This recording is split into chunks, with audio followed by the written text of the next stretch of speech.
Baik, selamat pagi rekan-rekan sekalian.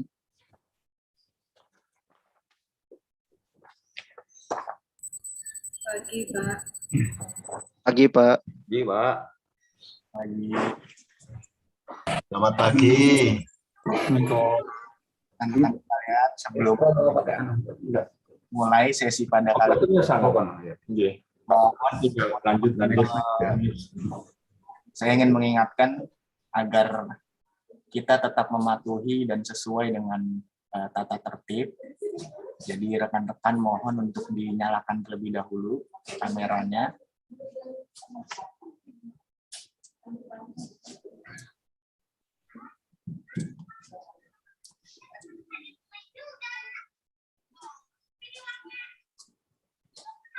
Share screen saya bisa terlihat dengan baik.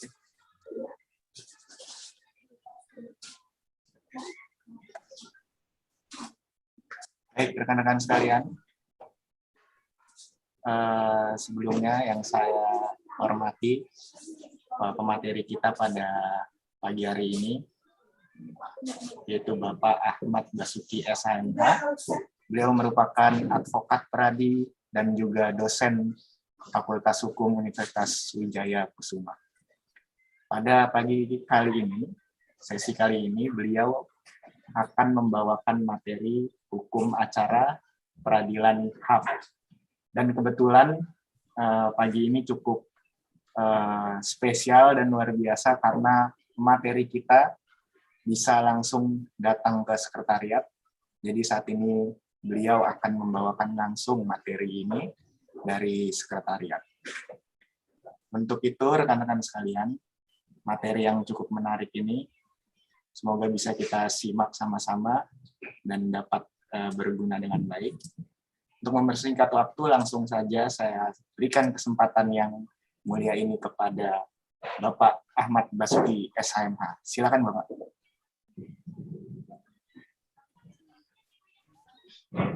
Baik, terima kasih Mas MC. Waktu yang diberikan kepada saya untuk menyampaikan materi hukum acara pengadilan HAM. Ini dihadiri berapa peserta ini ya? 25 berarti ya, 25 peserta. Baik, jadi sesuai dengan TOR yang diberikan oleh Pradi, saya mencoba untuk memberikan PowerPoint yang sudah di-share oleh Mas MC. Saya nanti bisa dibantu untuk menampilkan materi untuk lebih lanjutnya. Baik. Meskipun demikian, saya ingin menyampaikan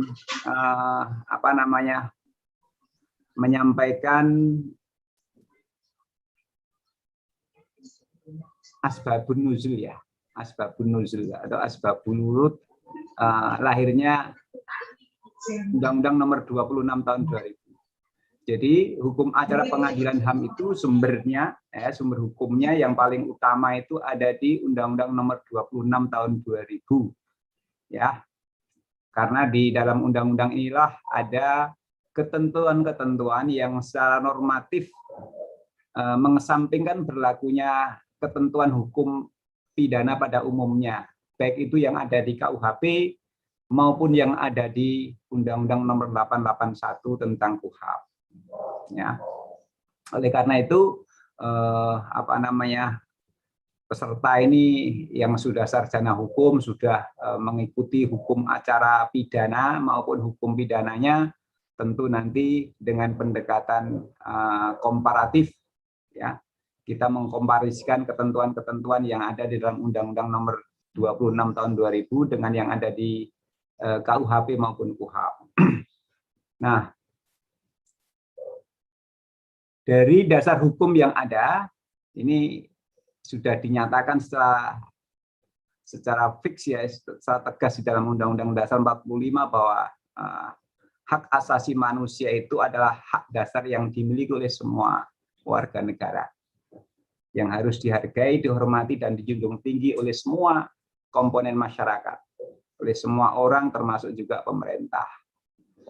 Yang pelaksanaan ketentuan mengenai penegakan hukumnya diatur dalam Undang-Undang Nomor 26 Tahun 2000. Ya, di samping hukum materialnya ada di Undang-Undang Nomor 39 Tahun 99. Ya. Kemudian berdasarkan kelahiran Undang-Undang 26 Tahun 2000 itu sebenarnya adalah amanat dari Pasal 104 Undang-Undang 39 tahun 99. Jadi lahirnya Undang-Undang 39 tahun 99 itu tidak bisa dilepaskan dari proses transisi dari rezim Orde Baru ke Orde Reformasi. Jadi kalau Anda kelahiran tahun 80-an gitu, atau mungkin awal-awal 90-an, masih ingat betul bahwa berakhirnya atau tumbangnya Orde Baru itu dipicu oleh 3 faktor utama. Ya, 3 faktor utama itu karena tingginya tingkat korupsi, ya KKN, kemudian tingginya dugaan, ya tingginya dugaan pelanggaran HAM, kebebasan politik yang dikekang, ya itu.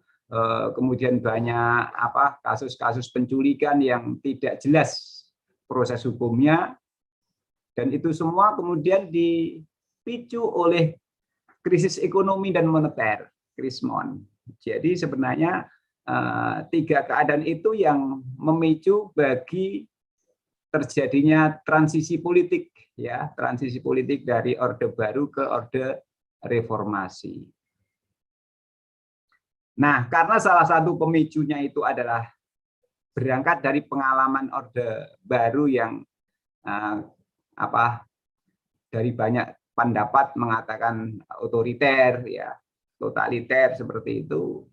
Maka untuk menghindari itu perlu ada jaminan dari konstitusi, ya jaminan dari sistem hukum yang memungkinkan semua warga negara itu bisa terlindungi hak asasi manusianya.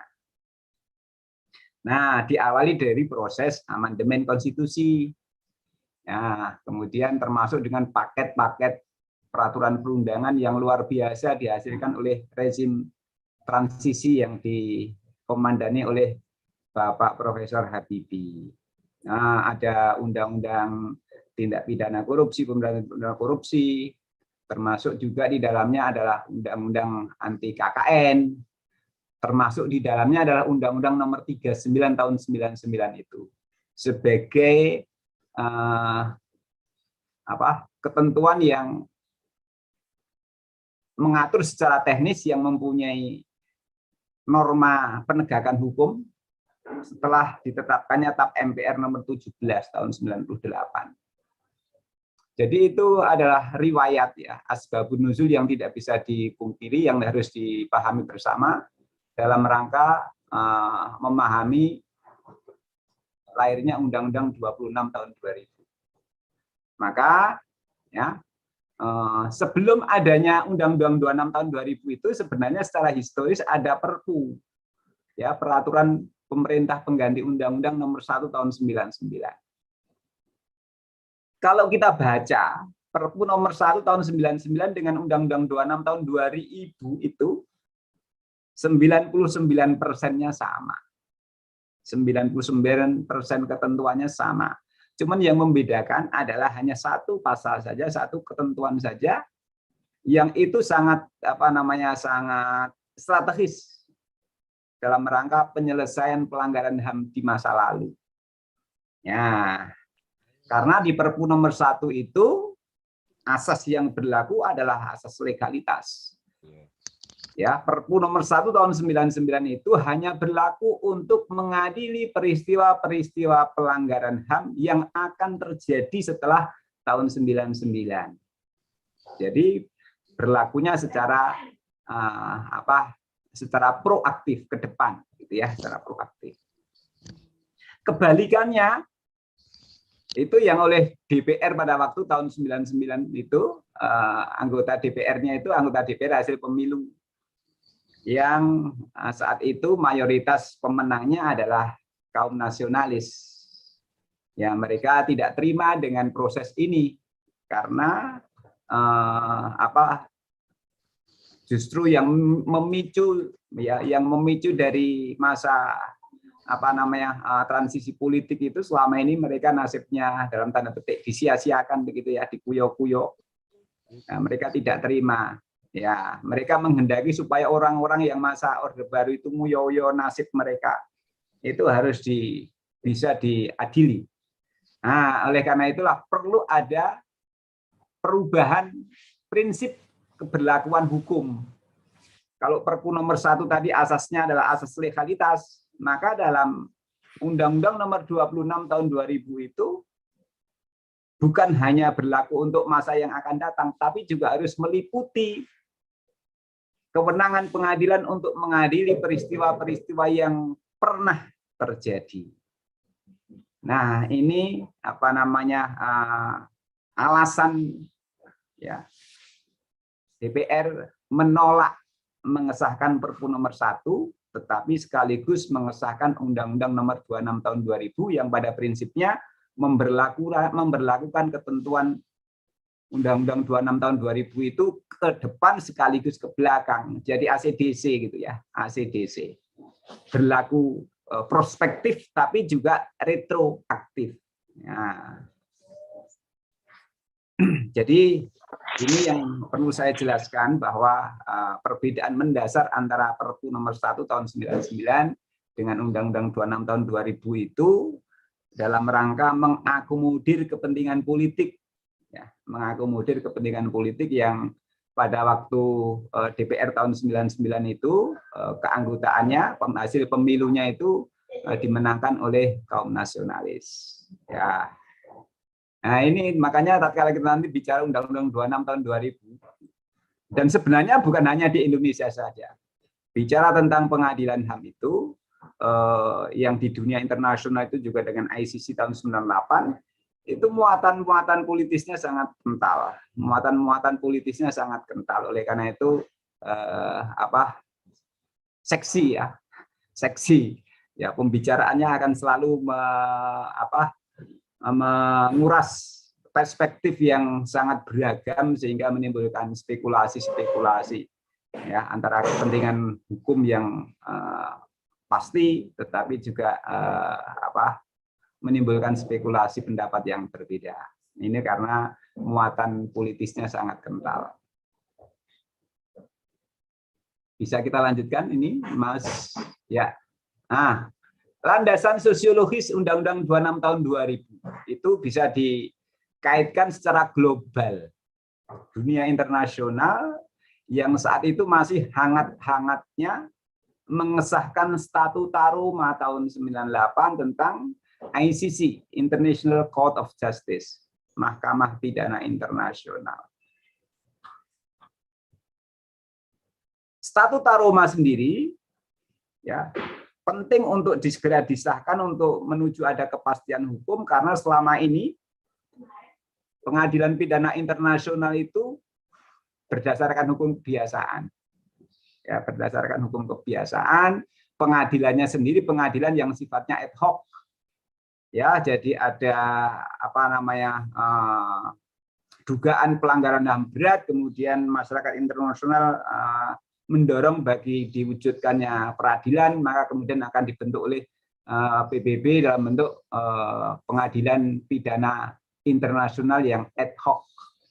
Ya, kalau kita baca di berbagai referensi gitu, ya apakah itu Nuremberg, apakah itu Tokyo, apakah itu Yugoslavia.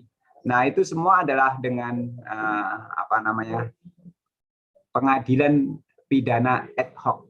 Nah, situasi yang seperti ini, ya, masyarakat internasional menghendaki supaya dibentuk pengadilan yang sifatnya permanen, ya, sebagai sebuah lembaga di bawah PBB, ya, di bawah PBB. Nah, kemudian diberlakukanlah Statuta Roma tahun 98 itu. Seiring dengan berlakunya Statuta Roma itu, ya, menginspirasi dengan Indonesia yang saat itu lagi masa transisi politik. Ya, transisi politik dari Orde Baru ke Orde Reformasi. tahun 98 itu. Nah, itulah yang kemudian mengharuskan situasi perlakuan yang buruk yang terjadi di masa Orde Baru itu memungkinkan untuk diadili, ya, dan kemudian tidak menghendaki supaya situasi potret kekuasaan yang otoriter, yang totaliter itu tidak terjadi kemudian hari, yang berisiko terhadap kemungkinan pelanggaran HAM itu tidak akan terjadi, maka diperlukan adanya sebuah pengadilan, ya, dan itu dibentuk dengan Undang-Undang Nomor 26 Tahun 2000. Nah, ini. Nah, persoalannya justru statuta Roma itu berlakunya asas legalitas. Jadi statuta Roma itu, dengan adanya statuta Roma itu akan mengadili terhadap peristiwa-peristiwa yang terjadi di kemudian hari. Kalau misalnya peristiwanya itu terjadi sebelum 98, berarti itu bukan menjadi yurisdiksinya pengadilan pidana internasional. Barangkali bisa juga dibentuk dengan tribunal ad hoc yang seperti yang sudah-sudah. Nah, tapi dengan statuta Roma menetapkan bahwa kekuasaan mahkamah hanyalah untuk mengadili perkara-perkara pelanggaran HAM yang terjadi yang akan datang. Oke, jadi ada titipan, ya. Jadi situasi yang terjadi di masyarakat internasional dengan statuta Roma yang masih juga memungkinkan adanya tribunal yang sifatnya ad hoc itu, secara nasional kita itu digabung menjadi sebuah undang-undang 26 tahun 2000, ya, untuk mengakhiri impunitas. Jadi selama ini di masa Orde Baru itu kasus-kasus dugaan pelanggaran HAM beratnya itu kan tidak pernah disentuh oleh proses hukum. Nah, mereka semua harus bisa memungkinkan untuk dibuka kembali kasusnya dan diadili, sehingga untuk mengakhiri impunitas itulah makanya Undang-Undang 26 tahun 2000 itu ekspektasinya cukup besar. Sekaligus mengadili dengan perkara yang sekiranya nanti ke depan hari terjadi. Nah, ini landasan sosiologis bagaimana kelahiran Undang-Undang 26 tahun 2000. Lanjut, Mas. Nah, kita bicara dari sisi hukum acara, ini sudah masuk ke aspek teknis hukum acara. Tugas dan wewenang pengadilan HAM. Ya. Diatur dalam pasal 4. Pasal 4 itu menyatakan bahwa pengadilan HAM itu berwenang untuk mengadili perkara pelanggaran HAM yang meliputi kegiatan genosida dan kejahatan terhadap kemanusiaan. Nah, ini kalau kita potret dengan di ICC beda. Ya, tapi saya sangat sepakat dengan yang diatur dalam Undang-Undang 26 tahun 2000. Ya, kalau di ICC kompetensi mahkamah itu mengadili 4 bentuk kejahatan pelanggaran HAM. Di samping genosida, kejahatan terhadap kemanusiaan, juga ada 2 bentuk kejahatan lain yang menjadi kewenangan ICC, yaitu agresi dan kejahatan perang. Jadi ada 4 bentuk kalau di ICC. Cuman di Undang-Undang 26 tahun 2000 itu disesuaikan dengan konteks, ya. Konteks karena undang-undang itu hanya mengatur dalam lingkup wilayah di teritori Indonesia saja, maka konsep agresi tidak masuk. Ya, karena agresi itu lintas negara. Demikian pula dengan perang. Perang itu adalah lintas negara. Jadi harus kita pahami perang itu adalah konflik bersenjata antar negara. Ya, bukan gangguan keamanan GPK di sana sini terjadi konflik, itu bukan perang. Ya, ya. Makanya saya sangat sepakat kalau di dalam Undang-Undang 26 tahun 2000 itu tidak kemudian mengcopy paste dari muatan ICC, ya, tetapi disesuaikan dengan konteks dan lingkupnya. Karena kita undang-undang ini hanya mengatur dalam lingkup wilayah teritori yurisdiksi Indonesia saja, maka yang diambil hanyalah kejahatan genosida dan kejahatan terhadap kemanusiaan. Jadi memang sangat berpengaruh ya. Substansi Statuta Roma dalam Undang-Undang 26 tahun 2000 itu cukup berat, cukup besar ya, cukup besar. Khususnya berkaitan dengan nanti kita bicara tentang pengertian genosida dan kejahatan terhadap kemanusiaan. Itu sama persis isinya. Ya. Rumusannya sama dengan yang ada di Statuta Roma. Ya. Lanjut. Apa itu genosida? Genosida. Ya, di sana dikatakan bahwa genosida itu adalah setiap perbuatan, kalau kita anasir ya, jadi unsur-unsur yang ada di dalam pasal itu kalau kita uraikan, ya, maka unsur objektifnya itu adalah ini, melakukan perbuatan, baik itu berupa membunuh anggota keluarga, atau melakukan perbuatan yang mengakibatkan penderitaan fisik atau mental terhadap anggota, atau perbuatan yang menciptakan kondisi kehidupan yang akan mengakibatkan kemusnahan secara fisik, baik seluruh anggota maupun sebagiannya. Atau perbuatan yang bersifat memaksakan tindakan-tindakan yang bertujuan untuk mencegah kelahiran di dalam kelompok. Termasuk di dalamnya adalah memindahkan secara paksa anak-anak dari kelompok tertentu ke kelompok lain. Nah, itu adalah unsur objektifnya. Di samping ada unsur objektif juga ada unsur subjektif. Di situ jelas-jelas mengatakan dengan maksud. Nah, semua kalau kita kembali ke pelajaran hukum pidana atau tindak pidana tertentu gitu, di situ tegas dengan maksudnya itu tertulis. Jadi rumusan unsur subjektifnya itu bersifat eksplisit. Kalau dalam pasal itu unsur subjektifnya itu dirumuskan secara eksplisit, maka oleh jaksa dalam penuntutan nanti harus disebut unsur dengan maksudnya dan harus bisa dibuktikan di pengadilan. Jadi semua delik, ya, semua rumusan tindak pidana yang unsur subjektifnya dengan maksud, dengan tujuan, dengan sengaja itu kalau dirumuskan secara eksplisit, maka konsekuensi teknis di persidangan, ya, jaksanya harus bisa membuktikan itu. Ya, kalau tidak bisa membuktikan dengan maksudnya, ya bebas. Jadi ini di sini termasuk sebagai tindak pidana yang unsur subjektifnya itu dirumuskan secara eksplisit. Jadi akan menjadi beban yang berat bagi penuntut umum untuk bisa membuktikan unsur intensnya, unsur maksudnya, unsur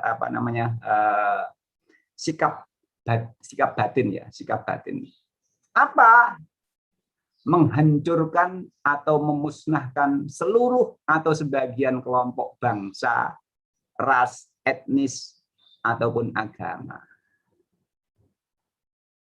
Jadi ini yang membedakan dengan tindak pidana umum. Ya.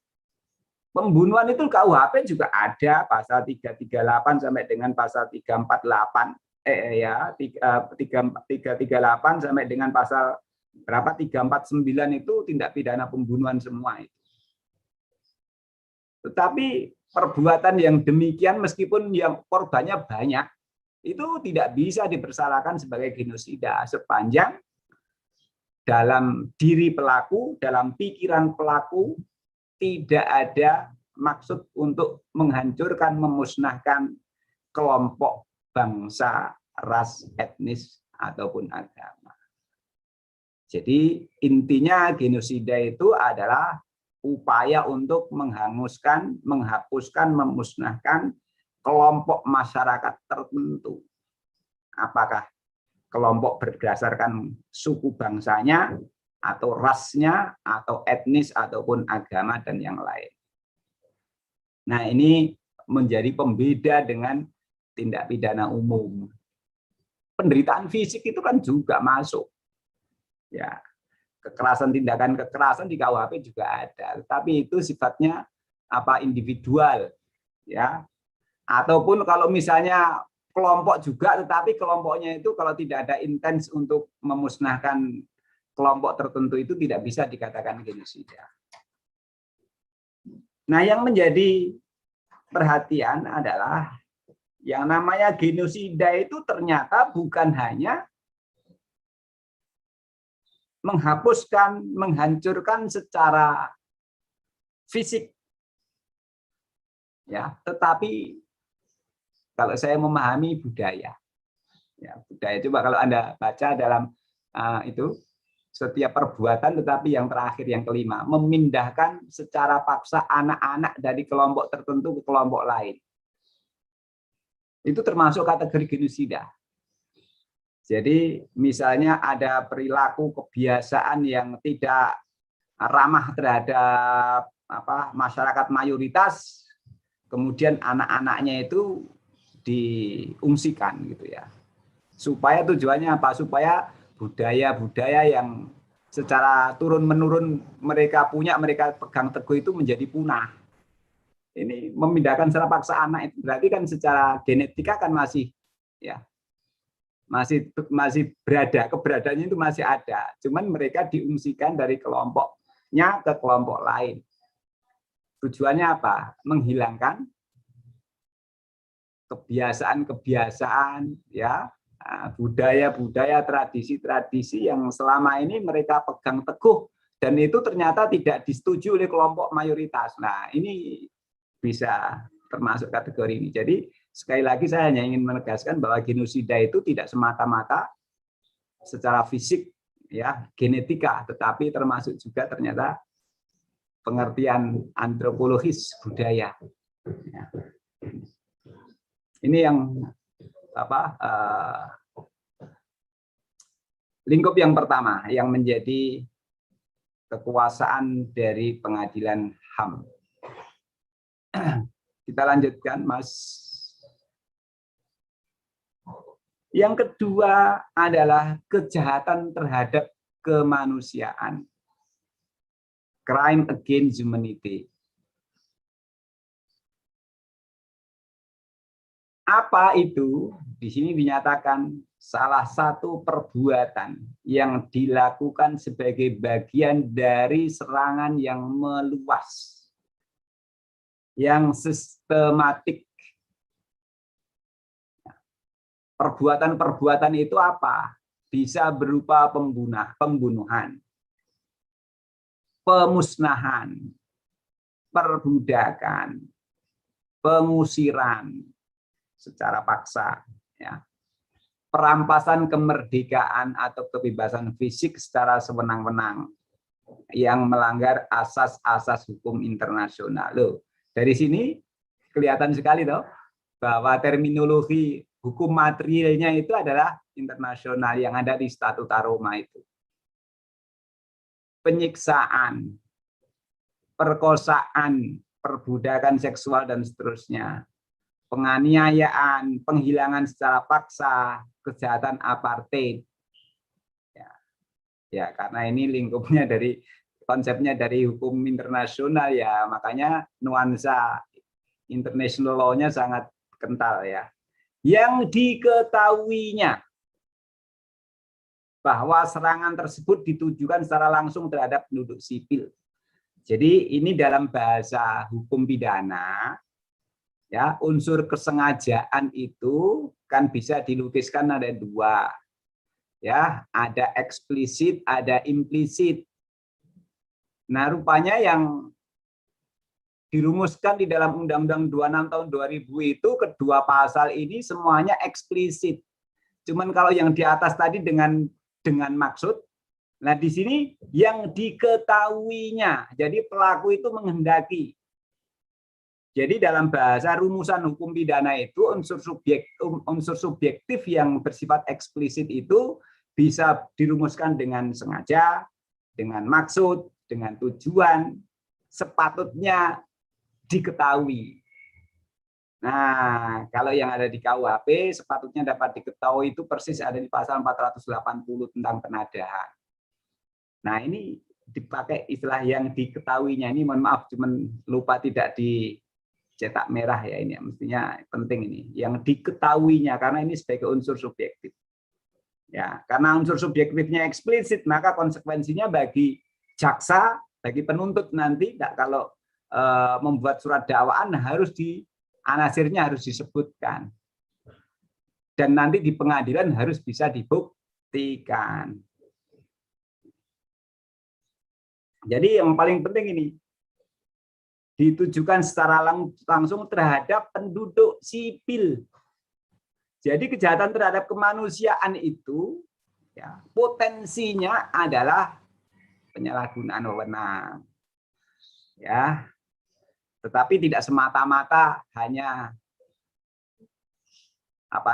hanya penguasa. Penguasa dalam arti yang luas, siapapun yang mempunyai akses kekuasaan, bisa saja kekuasaan secara politik, ya, kekuasaan secara birokratif, kekuasaan secara sosial. Ya. Kalau kekuasaan yang mereka miliki itu semua dilakukan, ya, diwujudkan dalam bentuk perbuatan-perbuatan pembunuhan, ya, secara sistematik sehingga akibatnya itu sangat meluas, masif, maka itu punya potensi untuk dugaan adanya pelanggaran HAM berat yang menjadi yurisdiksinya, yang menjadi kompetensi absolutnya pengadilan HAM. Oke, jadi ini hukum material yang pemahamannya tidak bisa dilepaskan dari konteks hukum internasional ini. Nah, kalau sudah masuk ke teknis pengadilan, memang itu urusan negara dengan undang-undangnya sudah mengatur bagaimana proses penegakan hukumnya. Tetapi hukum materialnya ini loh, turunan dari Statuta Roma, persis sama dari Statuta Roma. Cuman dipotong gitu aja. Kalau di ICC itu ada 4 bentuk, tapi kalau dalam Undang-Undang 26 tahun 2000 diambil 2, ya, sesuai dengan konteks memang berlaku di wilayah Indonesia saja. Oke, kita lanjut, Mas. Kompetensi relatif, ya. Nah, ini bagi pengacara kan seringkali menjadi alasan ya untuk mengajukan untuk mengajukan upaya hukum sekiranya TKP yang terjadi dengan wilayah hukum yang mengadili tidak sama. Ya.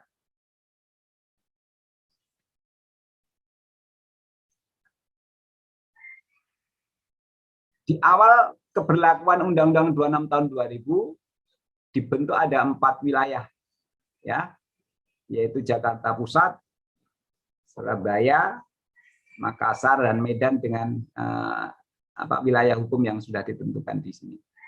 Pasal 45. Lanjut, Mas. Nah, karena di dalam pasal 6 itu ditegaskan bahwa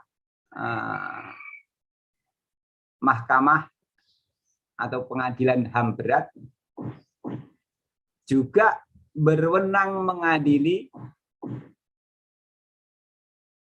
pelanggaran HAM yang terjadi di luar negeri oleh warga negara Indonesia.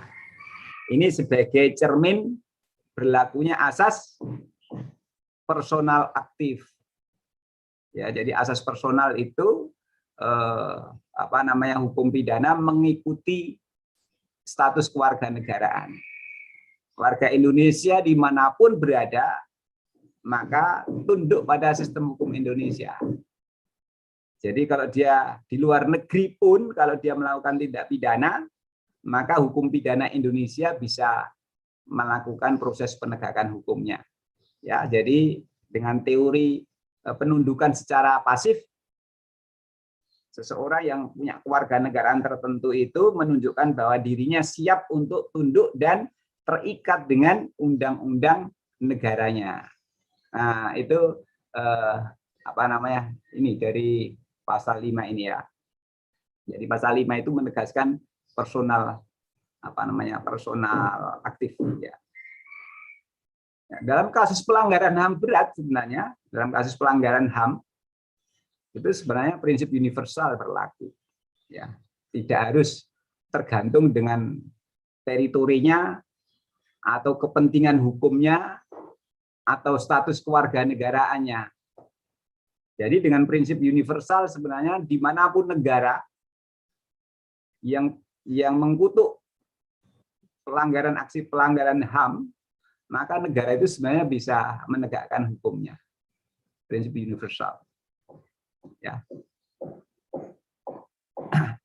Oke, lanjut.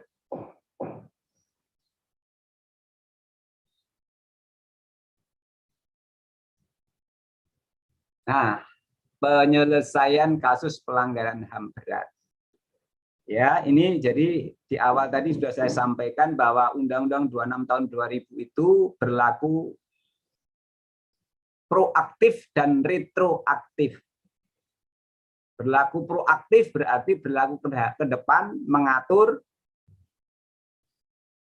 tentang ketentuan mengadili terhadap peristiwa-peristiwa yang akan terjadi di kemudian hari. Sedangkan retroaktif berlaku surut. Ya, pengadilan juga berwenang mengadili perkara-perkara yang sudah pernah terjadi sebelum undang-undang itu ada. Nah, di sini peristiwa yang terjadi sebelum berlakunya Undang-Undang 26 tahun 2000, maka akan diadili oleh pengadilan HAM ad hoc. Jadi secara tidak langsung Undang-Undang 26 tahun 2000 itu membentuk dua jenis pengadilan.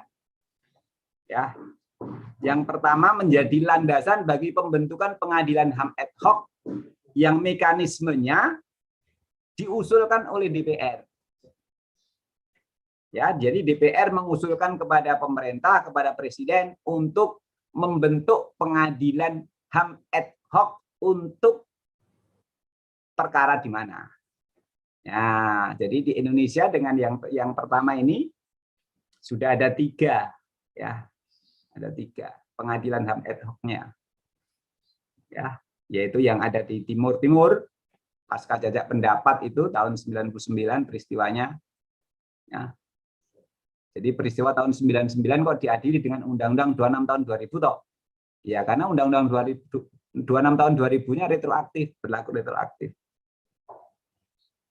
Ya. Kemudian kasus Tanjung Priok itu tahun 84 malah jauh sebelumnya. Ya, jadi ini secara fakta hukum, ya faktanya memang sudah berjalan, ya sudah pernah berlaku dengan retroaktifnya itu. Dan retroaktifnya itu dulu kalau kita belajar di hukum pidana pasal 1 KUHP itu kan nullum delictum nulla puna itu kan prinsip dasarnya dalam rangka menghindari kesewenang-wenangan atau penyalahgunaan wewenang dari pengadilan. Nah, atas dasar pasal 1 itulah dalam kasus Timur itu diajukan gugatan, diminta ujikan konstitusionalitasnya ke Mahkamah Konstitusi, tapi oleh Mahkamah Konstitusi ditolak. Ya, jadi MK berpandangan bahwa Undang-Undang 26 tahun 2000 itu mengatur prosedur mengadili, tetapi normanya sebenarnya sudah terjadi, sudah berlaku demikian lama, seiring dengan adanya hak asasi manusia yang melekat dalam diri kemanusiaan. Nah.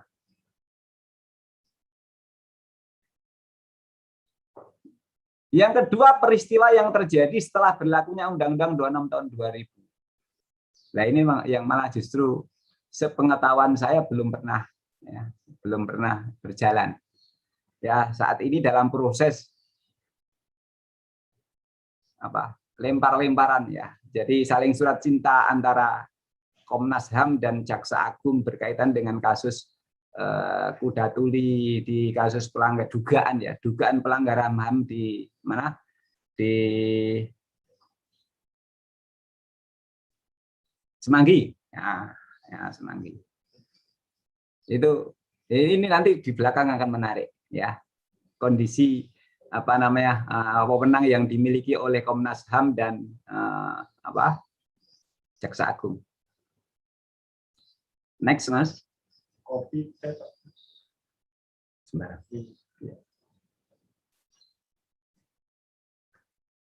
Beracara pada pengadilan HAM, ya. Pemeriksaan perkara pelanggaran HAM dan upaya hukumnya dilakukan sesuai dengan ketentuan undang-undang ini. Nah, di dalam Undang-Undang 26 tahun 2000 itu menegaskan bahwa prinsip hukum acara di pengadilan HAM itu tetap tunduk pada KUHP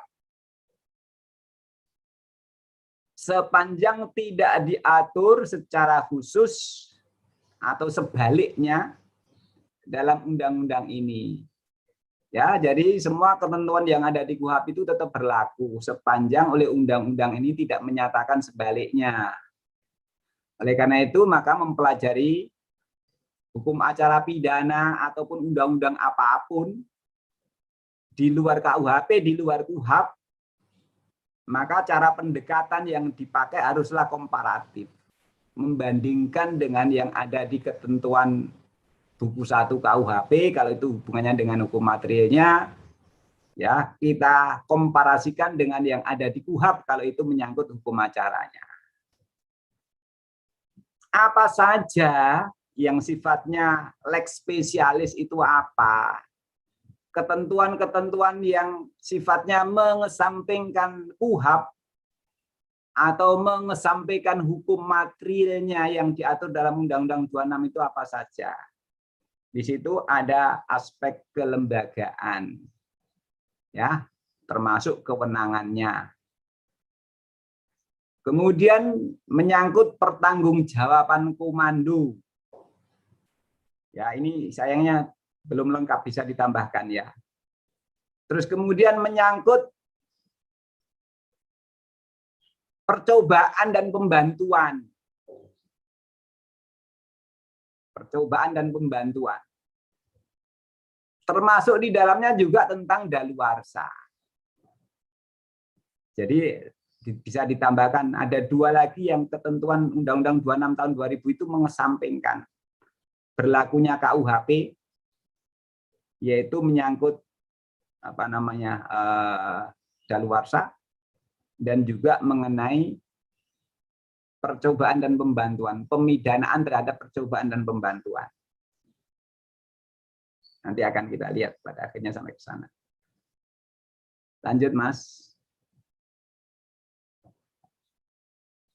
Nah, kelembagaan ini nanti bisa mengundang diskusi yang menarik.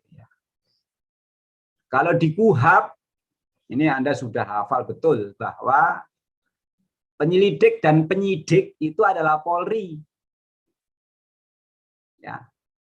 Tetapi di pelanggaran HAM berat, kewenangan penyelidik itu ada di Komnas HAM. Jadi memisahkan antara fungsi penyelidikan dan fungsi penyidikan. Kalau KUHP kan penyelidikan itu miliknya Polri, ya, penyidikan juga miliknya Polri. Tetapi di Undang-Undang 26 tahun 2000 itu enggak. Penyelidiknya adalah Komnas, penyidik dan penuntutnya adalah Jaksa Agung. Nah, ini mengundang pertanyaan, perdebatan yang mendalam. Kok bisa ya? Kalau kita perhatikan, Anda barangkali sudah bukan sudah bukan fresh graduate lagi, tapi mungkin ada sudah magang di beberapa kantor, misalnya Anda sudah lebih menep ya, ilmunya itu lebih menep. Kalau pada waktu kuliah itu masih gelambiar, tapi begitu Anda sudah lulus, apa yang sudah Anda dapat itu lebih menep, lebih pemahamannya lebih baik. Ya. penyelidik dan penyidik. Ya, penyelidikan dan penyidikan itu kan fungsi lapangan ya. Fungsi lapangan. Fungsi untuk mengumpulkan alat bukti. Nah, coba bagaimana nanti koordinasinya. Kalau penyelidikan dan penyidikan itu sudah dipisahkan oleh dua lembaga yang berbeda. Kalau penyelidikan dan penyidikan digabung dalam satu lembaga, betul. Karena apa? Karena memang fungsi penyelidikan dan penyidikan itu sama-sama berkaitan dengan pemetaan dan pencarian alat bukti. Jadi fungsi di lapangan. Kalau penuntutan itu kan fungsi di meja. Fungsi di meja. Membuat surat dakwaan, membuat tuntutan gitu kan. Semuanya dasarnya adalah dari BAP pada waktu di penyidikan. Nah ini ya, penyidik dan penuntutnya oleh Jaksa Agung. Nah, saya bukannya apa namanya punya penilaian yang negatif. Apakah Jaksa Agung mempunyai tenaga di grassroots untuk mencari alat-alat bukti? Kalau dia sebagai penyidik itu problematik.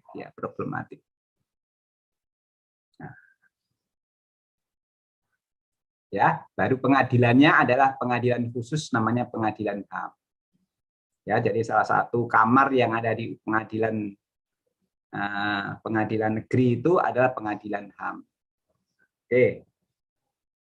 Jadi ini tadi yang saya sampaikan mudah-mudahan menjadi pancingan untuk nanti kita diskusikan ya.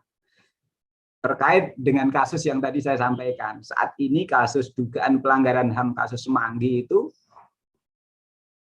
berkasnya itu dipingpong ya dari Komnas sudah menegaskan di situ ada dugaan pelanggaran HAM ya disampaikan diserahkan ke Jaksa Agung untuk ditindaklanjuti ke fungsi penyidikan, tapi dianggap oleh Jaksa Agung belum lengkap sehingga perlu dikembalikan dan seterusnya. Jadi tatkala ditanya Jaksa Agung ke Komnas HAM ke Jaksa Agung bener sing. Nah, ini publik merasa bertanya-tanya bagaimana ini anunya. Ya, ini apalagi padahal di DPR itu juga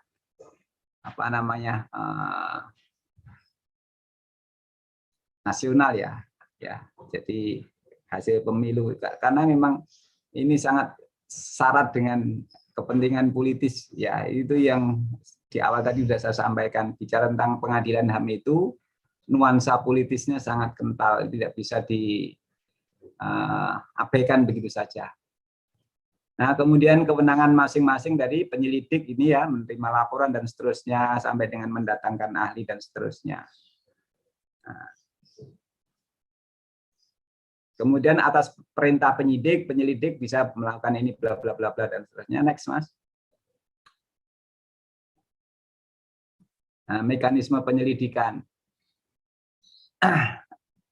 Ya, penyelidik memberitahukan. Jadi kalau misalnya ada laporan dari masyarakat ada dugaan pelanggaran HAM dan kemudian Komnas HAM itu ingin melakukan pemeriksaan, maka dia harus memberitahukan kepada penyidik ya bahwa dalam perkara tertentu itu akan dimulai penyelidikan.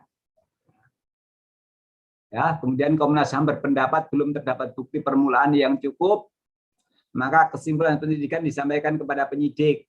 Jadi kalau misalnya dugaan adanya tindak pidana itu lemah, ya berarti nanti kesimpulannya apapun, apakah ada dugaan atau tidak, itu akan disampaikan kepada Jaksa Agung selaku penyidik.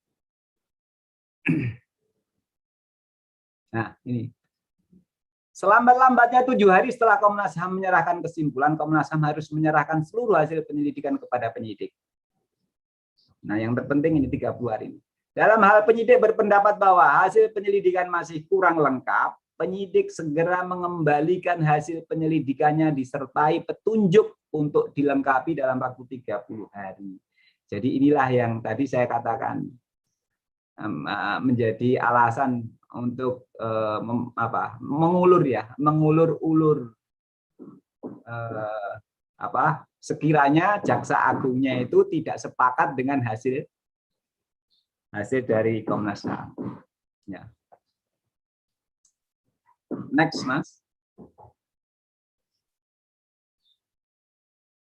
Nah, sedangkan penyidik berwenang melakukan penangkapan dan seterusnya. Yang membedakan itu ini antara yang ada di Undang-Undang Nomor 881 dengan Undang-Undang 26 tahun 2000 itu berkaitan dengan jangka waktu penahanan.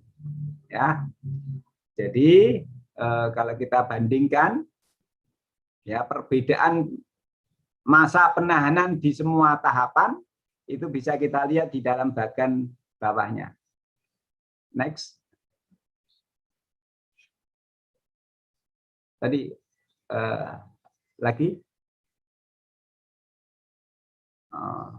di halaman berapa ya? Yang ada matrik perbandingan itu. Nah, ini skala perbandingan masa penahanan antara KUHP dan Undang-Undang 26 tahun 2000. Ya.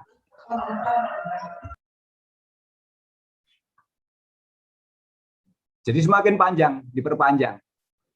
Jadi di semua strata proses peradilan di penyidikan semula 60 hari ini jadi 150 hari. Ya. Kemudian penuntutan yang semula hanya 100 berapa ini? 110 hari. Ya. Tapi ini lebih sedikit, hanya 50 hari. Kemudian di pengadilan negeri nah, ini bisa nanti bisa Anda sendiri ya. Itu perbandingan yang konkret antara masa penahanan di KUHP dengan yang ada di Undang-Undang 26 tahun 2000. Oke, lanjut, Mas. Nah, kemudian ketentuan yang sifatnya lex spesialis. Ya, lex spesialis adalah berkaitan dengan tanggung jawab komando. Nah, ini saya ingin menyampaikan bahwa prinsip dasar pertanggungjawaban pidana yang dianut dalam KUHP adalah tanggung jawab individual. Seseorang melakukan perbuatan maka harus bertanggung jawab. Orang yang tidak berbuat tidak bisa bertanggung jawab. Gitu ya. Jadi KUHP itu prinsip dasarnya orang yang bisa dimintai pertanggungjawaban itu hanya individu. Makanya karakteristik pidana itu adalah pidana badan. Nah, karena KUHP memang pada waktu itu digagas, dirumuskan di abad 18 yang pada saat itu belum belum berkembang namanya korporat itu belum banyak. Sudah ada tapi belum banyak. Nah, dengan seiring perjalanan pembangunan yang membutuhkan adanya modal yang besar, maka perlu ada penyatuan modal, muncullah namanya korporat dalam rangka efisiensi usahanya. Harus mengganti dari tenaga kerja manual dengan mesin, dan seterusnya. Maka untuk pengadaan mesin butuh modal, maka perlunya penyatuan modal. Korporat makin bermunculan. Nah, akhirnya hukum ini kan harus selalu bisa mengakomodir perkembangan masyarakat. Maka muncullah korporasi itu sebagai satuan totalitas antara penyatuan modal dan orang. yang diatur dalam sebuah kesepakatan bersama, namanya anggaran dasar anggaran rumah tangga corporate. Nah, inilah dinamika di masyarakat yang begitu maju, sementara hukum dasarnya, hukum pokoknya itu justru masih individual. KUHP itu berbasis individu.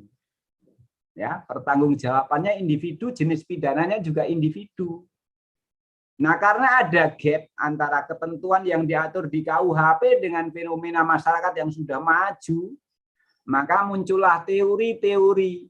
Ya, Anda sebagai akademisi, saya sebagai akademisi, bagaimana memberikan landasan berpikir, landasan teori bahwa pertanggungjawaban yang ada di KUHP itu harus di-upgrade, harus disempurnakan, harus diperbaiki. Maka muncullah teori-teori. Salah satu teori yang berhubungan dengan pertanggungjawaban pidana ini adalah bahwa seseorang itu bisa dipertanggungjawabkan secara pidana meskipun yang bersangkutan tidak melakukan perbuatan secara langsung. Ya. Ya, siapa yang masih ingat pada waktu pelajaran kejahatan korporasi ini, saya kok familiar sekali dengan salah satu peserta, Mas Robi. Ini seingat saya mahasiswa saya dulu. Ya, Pak. Mas Robi, pada waktu Anda menempuh mata kuliah kejahatan korporasi, masih ingat ya, dua teori yang mesti dijelaskan pada waktu perkuliahan kejahatan korporasi. Apa ini yang menjadi landasan berpikir adanya pertanggungjawaban komando itu, teori apa ya?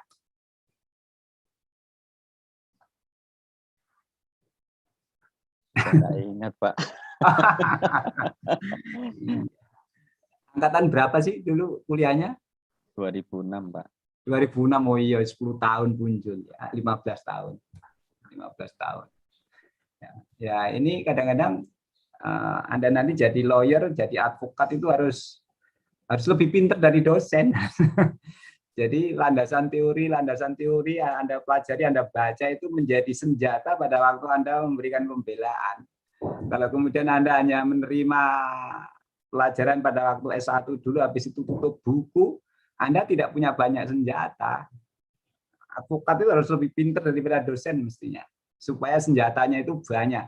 Rudanya itu untuk menghancurkan sasaran penuntut itu bisa diterima oleh hakim itu kan harus dengan logika dan penalaran yang baik. Makanya anjuran saya kepada peserta, ya, Anda sebagai advokat harus lebih pintar dibandingkan jaksa penuntut, harus lebih pintar dibandingkan hakim. Ya. Ada yang bisa membantu mungkin? Apa dulu namanya teori ya?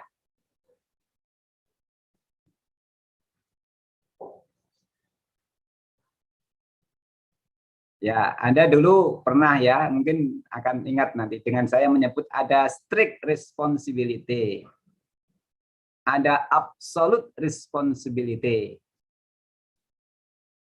Terus apa lagi yang satu?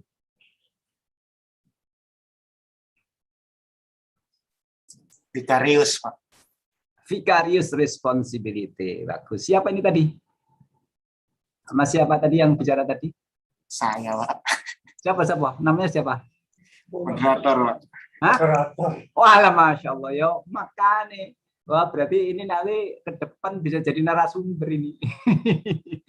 Nah, jadi kalau kita bicara strict atau absolute responsibility itu berhubungan dengan menghilangkan unsur kesalahan. Ya, ini tidak ada relevansinya dengan tanggung jawab komando. Ya, kalau strict dan absolute responsibility itu bagaimana corporate itu mempunyai kesalahan, mereka itu loh subjek yang imajiner. Maksud dia punya sikap hati, sikap batin kan nggak punya. Makanya teori memberikan landasan berpikir ini loh. Nah, dengan senjata, dengan landasan teori namanya strict atau absolute responsibility. Dua teori yang berbeda tetapi banyak buku yang mengacaukan, seakan-akan sama padahal beda. Ya, ini saya tidak mau bicara tentang itu, ya. Dari yang disampaikan oleh Mas moderator tadi, vicarious responsibility, tanggung jawab yang harus dipikul oleh seseorang atas perbuatan orang lain. Nah, korporasi itu perlu ada landasan teori ini karena berkaitan dengan perbuatan. Korporat itu kan bukan subjek real, tetapi subjek imajiner. Mereka tidak bisa berbuat. Masa korporat bisa berbuat? Yang berbuat itu kan pengurusnya. Ya, jadi direktur atas nama korporat melakukan tindakan apa-apa. Jadi tindakan realnya adalah direkturnya. Nah, segala perbuatan yang dilakukan oleh direktur itu adalah manifestasi dari perbuatan korporat. Nah, jadi vicarious responsibility itu sangat relevan dengan pertanggungjawaban komando. Nah, komandannya egrang-egrang di rumah itu ya, tapi yang melakukan anak buahnya, prajuritnya yang bergerak. Nah, komandan yang di rumah tidur-tiduran ngopi gitu, ya, mereka hanya memerintahkan saja terhadap anak buah, amankan gitu sudah, mereka melakukan tindakan yang diterjemahkan sesuai dengan anunya sendiri, tafsirnya sendiri. Amankan itu apakah harus diculik, apakah harus dibunuh. Nah, itu seringkali bahasa-bahasa bahasa-bahasa komandan gitu diterjemahkan oleh prajurit yang kadang-kadang berlebihan. Ya, jadi kita tidak bisa memahami konsep pertanggungjawaban komando kalau tidak bisa membaca landasan teori tentang vicarious responsibility. Nah, di dalam pasal 42 itu dinyatakan begitu.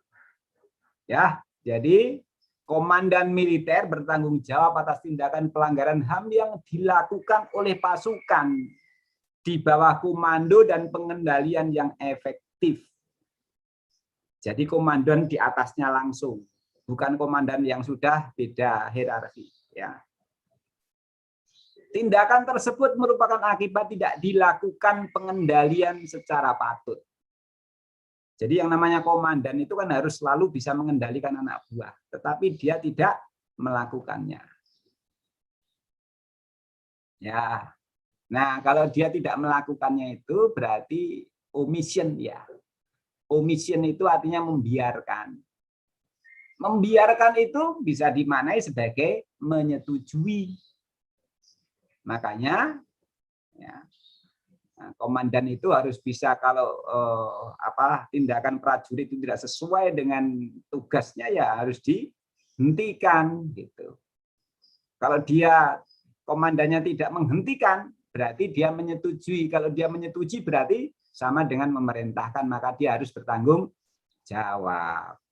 Itu kira-kira logika akademiknya dalam teori vicarious responsibility seperti itu, sehingga muncullah pasal 42 rumusan yang seperti ini. Baik itu di militer maupun polisi dan maupun sipil lain yang lain. Sepanjang kalau sipil lain itu ada garis komando yang jelas ya antara pelaku fisik dan pelaku intelektual. Nah, ini kalau kita ngomong seperti ini dalam rangka pertanggungjawaban komando itu melengkapi dari ketentuan hukum pidana KUHP yang hanya yang bisa dipertanggungjawabkan itu kan adalah pelaku tunggal, pelaku jamak itu ada 4 macam ya.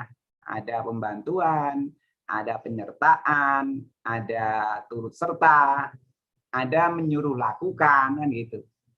4-empatnya itu yang bicara yang bertanggung jawab itu adalah satu pihak. Nah, tanggung jawab komando itu tidak ada di situ. Kalau kita ngomong menyuruh lakukan, ya menyuruh lakukan itu yang bertanggung jawab adalah orang yang menyuruh. Tetapi pelaku fisiknya tidak bertanggung jawab, tidak bisa dipertanggungjawabkan karena orang yang tidak mampu bertanggung jawab.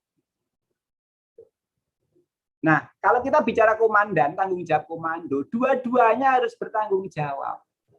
Jadi sebenarnya tanggung jawab komando atau vicarious responsibility itu dalam rangka memperluas jangkauan pertanggungjawaban pidana, bukan hanya pelaku fisik atau bukan hanya pelaku perintah saja, tetapi dua-duanya harus bertanggung jawab. Makanya kalau corporate itu ya ada manipulasi pajak misalnya, direkturnya kena, korporatnya juga harus kena mestinya. Gitu. Bukan hanya direkturnya saja. Kalau direkturnya saja itu namanya mengorbankan individu. Padahal yang menikmati dari manipulasi pajak itu bukan direktur, tetapi korporatnya. Jadi kalau yang hanya tanggung jawab itu adalah pelaku fisiknya saja, tidak adil sebenarnya. Nah, itulah alasan kenapa perlunya vicarious responsibility yang mestinya jadi acuan bagi perumusan hukum pidana yang lebih progresif, yang lebih sesuai dengan kemajuan masyarakat. Nah, ini terkait dengan tanggung jawab komando. Oke, lanjut Mas. Nah, sebelum kita bicara perlindungan saksi dan korban, ada pengecualian tadi yang saya sebutkan, pengecualian terhadap KUHP. Ya, di dalam pasal berapa ya? Pasal 46. Ya, kalau keliru mohon dikoreksi. Bahwa dalam perkara pelanggaran HAM berat tidak dikenal daluarsa. Wah, ini menimbulkan spekulasi yang luar biasa ini. Jadi kalau misalnya saya katakan, bisa sekali kasus-kasus pembunuhan atau pemberontakan atau pertempuran antar kerajaan sebelum Indonesia merdeka itu bisa dibawa ke pengadilan HAM sepanjang alat buktinya ada. Karena daluarsa tidak ada. Kalau di KUHP pasal 78 kan jelas mengatur di situ bahwa tindak pidana itu ada daluarsanya. KUHP itu bukan hukum agama ya. Kalau hukum agama sumbernya dari moral, itu kejahatan apapun ya harus diadili sampai kapanpun. Itu. Jadi tatkala Anda bandingkan dengan hukum agama ya tidak nyambung. Kok bisa ya? Orang melakukan kejahatan kok akhirnya tidak bisa diproses hukum? Tapi KUHP basisnya adalah rasionalitas. Ya, basisnya rasionalitas. Di situ ada batas-batas waktu untuk memproses hukum. Namanya daluarsa, pasal 78. Kalau berkaitan dengan percetakan 1 tahun, kalau pelanggarannya terhadap pasal yang ancamannya sampai dengan 3 tahun itu 6 tahun. Kalau lebih dari 3 tahun, 12 tahun. Ya, kalau ancaman pidananya pidana mati, 18 tahun. Loh, itu hitung-hitungannya dari mana ya? Ya, itu pentingnya kalau mau mencari rasio legis dari pasal 78 itu apa, monggo silakan bagi Anda yang mau ngambil studi magister atau mau ngambil doktor silakan. Rasionalisasi daluarsa yang ada diatur di KUHP. Ya, kalau tingkatannya S1 ya pokoknya undang-undang itu mengatakan begitu. Ya, rasionalitasnya apa ya, ada penelitian tersendiri yang mau mencari kenapa kok 1 tahun, 3 tahun, ya, 12 tahun, 18 tahun itu kenapa? Oke. Kemudian pengecualian berikutnya adalah berkaitan dengan percobaan pembantuan. Percobaan kalau pasal 53 KUHP itu pertanggungjawabannya dikurangi 1/3. Tapi di dalam pasal berapa ini, tentang pasal 40 berapa ini ya, 41 atau berapa ini, bahwa orang yang mencoba, orang yang bermufakat, orang yang membantu terjadinya pelanggaran HAM berat, ancaman hukumnya sama dengan melakukan.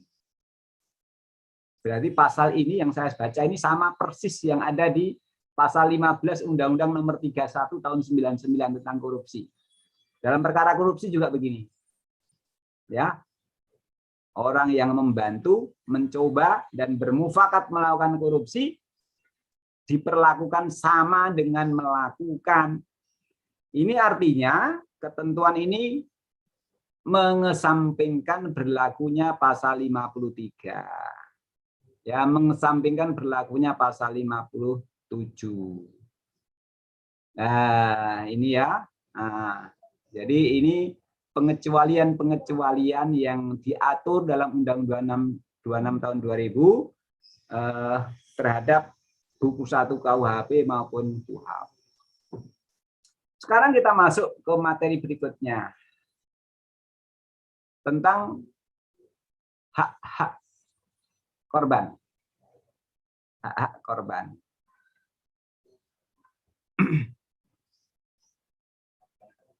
Dalam perspektif hukum internasional, korban pelanggaran HAM meliputi hak untuk mengetahui atas kebenaran, the right to truth ya. Kemudian the right to justice, the right to reparation. Nah, jadi penyelesaian perkara pelanggaran HAM berat harus bisa memenuhi 3 hak korban ini. Ya. Bagaimana seharusnya, bagaimana yang terjadi sebenarnya. Ya. Kalau sudah tahu itu, kemudian bagaimana memperoleh keadilan. Salah satu aspek keadilannya itu adalah hak untuk pemulihan. Ya, kalau dulu dicap sebagai sebagai terlibat dalam organisasi terlarang, misalnya bagaimana memulihkan, ya, nah itu harus dipenuhi, ya, 3 hak korban. Lanjut, Mas.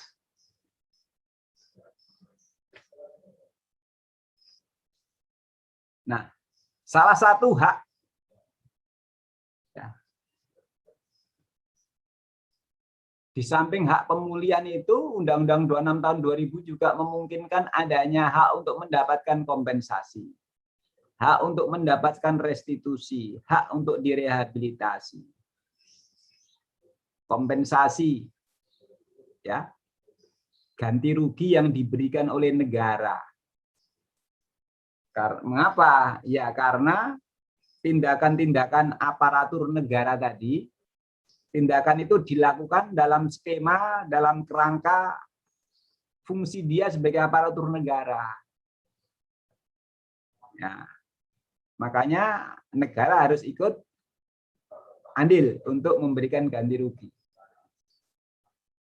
Demikian pula restitusi, ganti rugi yang diberikan oleh pelaku atau pihak lain.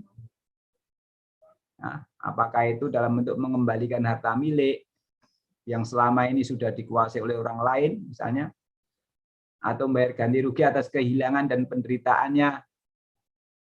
Ya, dulunya sebagai tenaga kerja, kemudian di PHK atau dipecat karena ada stigma tertentu, dan penggantian biaya-biaya lain. Termasuk juga rehabilitasi atas status kehormatan dan seterusnya. Lanjut.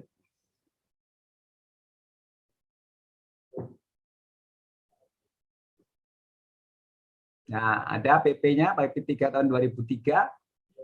Kalau memberikan kompensasi restitusi itu dengan memperhatikan ketepatan dan kecepatan serta layak. Tepat artinya apa? Artinya ganti rugi diberikan kepada korban yang mengalami penderitaan sebagai akibat pelanggaran HAM. Jadi tepat sasaran gitu ya, tepat sasaran. Kemudian cepat sesegera mungkin. Sesegera mungkin. Dan layak ya, berdasarkan kepatutan ya.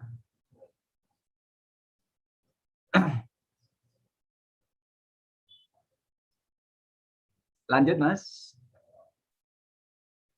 Oh, terima kasih.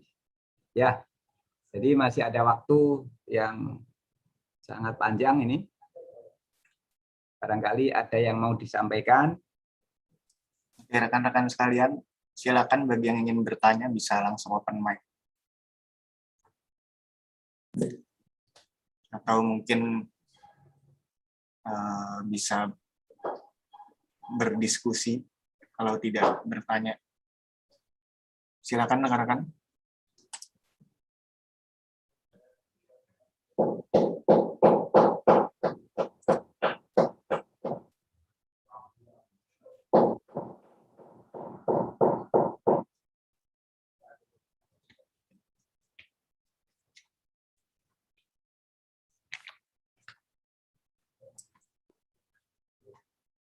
Bagaimana rekan-rekan sekalian? Apa ada yang ingin ditanyakan pada Pak Basuki?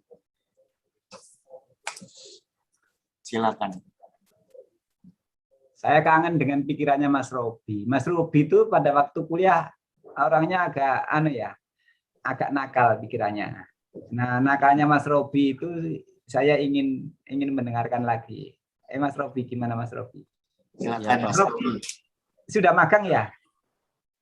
Proses, Pak. Oh, proses lah. Berarti kalau proses itu punya pengalaman.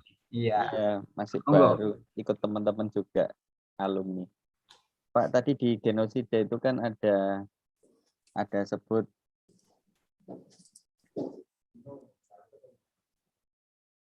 ya, Pak.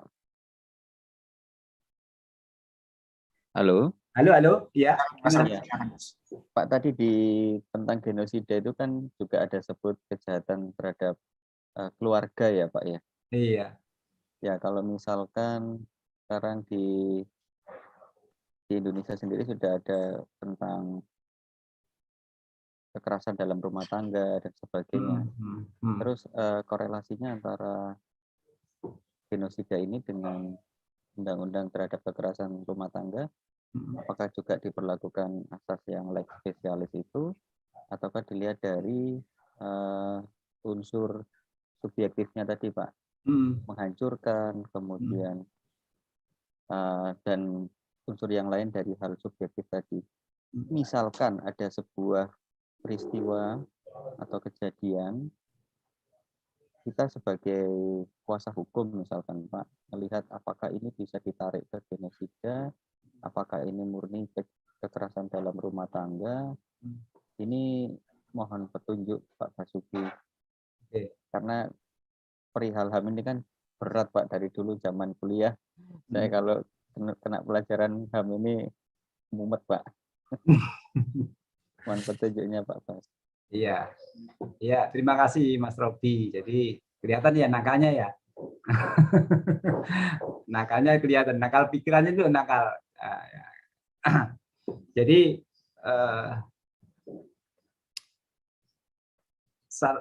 tadi yang sudah saya sampaikan, sebenarnya yang disampaikan Mas Robi ini sudah terjawab dengan yang disampaikan sendiri. Ya. Jadi yang membedakan antara genosida dengan tindak pidana umum yang lain. Tindak pidana umum. Jadi yang harus kita sepakati dulu ya, bahwa semua tindak pidana itu aslinya adalah pelanggaran HAM. Ya. Cuman yang diatur dalam Undang-Undang 26 tahun 2000 itu namanya pengadilan HAM, tapi kompetensi mengadilinya adalah untuk melanggari kasus pelanggaran HAM berat. Ini yang harus digarisbawahi. Judulnya pengadilan HAM. Tetapi kompetensinya untuk memeriksa dan mengadili pelanggaran HAM berat. Karena pelanggaran HAM itu bisa diklasifikasikan menjadi dua, pelanggaran HAM saja, ada pelanggaran HAM berat. Jadi semua tindakan yang melanggar mengganggu hak asasi manusia itu termasuk kategori pelanggaran HAM. Tapi bukan pelanggaran HAM berat. Pelanggaran HAM berat itu apa? Limitasinya, kualifikasinya sudah diatur tadi pasal 7, 8, 9. Nah, di situ ada unsur yang membedakan dengan tindak pidana umum lain. Yaitu pada unsur subjektifnya. Apa unsur subjektifnya genosida tadi? Adalah tujuannya itu dengan maksud menghancurkan, dengan maksud untuk menghilangkan kelompok-kelompok masyarakat ras tertentu, penganut agama tertentu, suku atau ras tertentu.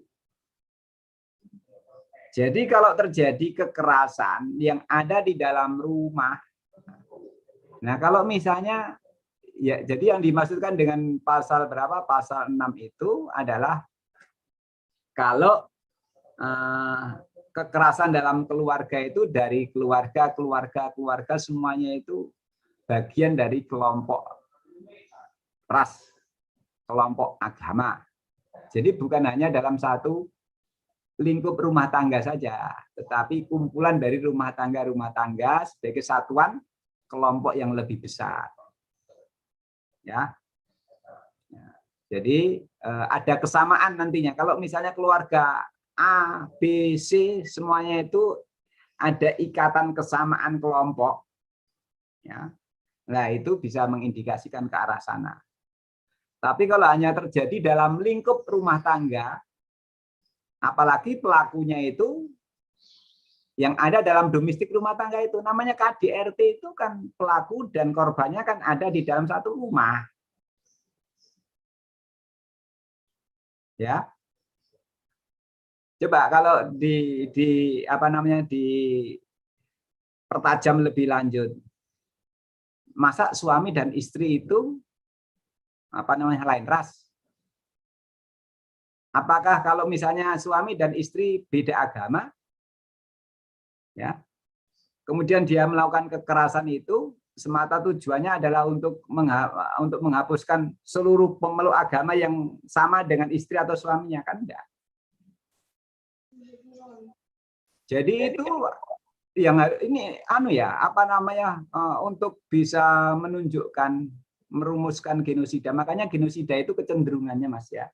Kecenderungannya yang melatar belakangi tribunal tentang genosida itu terhadap kelompok-kelompok minoritas. Jadi pelakunya mayoritas terhadap kelompok minoritas. Nah, dalam keluarga kan tidak ada, gitu ya. Jadi kalau yang terjadi KDRT itu pelanggaran HAM biasa, bukan berat. Nah, terhadap pelanggaran HAM biasa, ya kompetensinya ke pengadilan umum.